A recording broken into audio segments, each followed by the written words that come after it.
দেশের ব্যান্ড ইন্ডাস্ট্রির কিংবদন্তি এক নাম নগর বাউল। এই দলের প্রধান রকস্টার মাহফুজ আনাম জেমস, যারা দেশ ও দেশের বাইরে প্রতি বছরই অসংখ্য কনসার্ট করে থাকেন। এবছর আবারও আমেরিকা মাতাতে যাবেন জেমস। এর মধ্যে অনলাইনে তাদের যুক্তরাষ্ট্র কনসার্টের টিকিটও বিক্রি শুরু হয়েছে। Chapter 2 James live in Dallas শিরোনামে এই কনসার্টটি অনুষ্ঠিত হবে আগামী 14 জুন ডালাসের প্লামে ইভেন্ট সেন্টারে। ভেন্যুটি 8 ধাপে ভাগ করে এর মধ্যে অনলাইনে বিক্রিও শুরু হয়েছে টিকিট। সর্বনিম্ন 49 ও সর্বোচ্চ $150 মার্কিন পাওয়া যাচ্ছে এই টিকিট। এদিকে আয়োজক মুনলাইটের পক্ষ থেকে জানানো হয়েছে, ডালাসে বাংলাদেশের আইকনিক রকস্টার জেমস তার গোটা ব্যান্ড নিয়ে আগামী 14 জুন প্লানো ইভেন্ট সেন্টারে কনসার্ট করবেন, যেখানে নগর বাউলের গানের পাশাপাশি জেমস তার নিজের কালজয়ী কিছু গান পরিবেশন করবেন।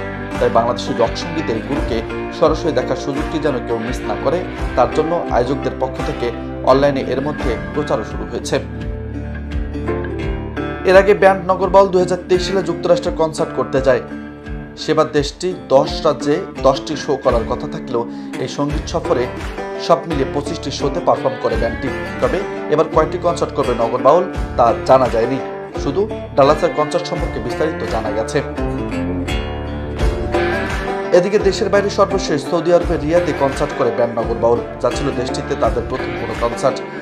22 নভেম্বর রিয়াদ সিজনের বাংলাদেশ উইকে জেমসের গান শোনার জন্য এদিন দেশটির বিভিন্ন শহরে থাকা বাংলাদেশিরা ভিড় করেন, কারণ সবার জন্য এটি উন্মুক্ত কনসার্ট ছিল।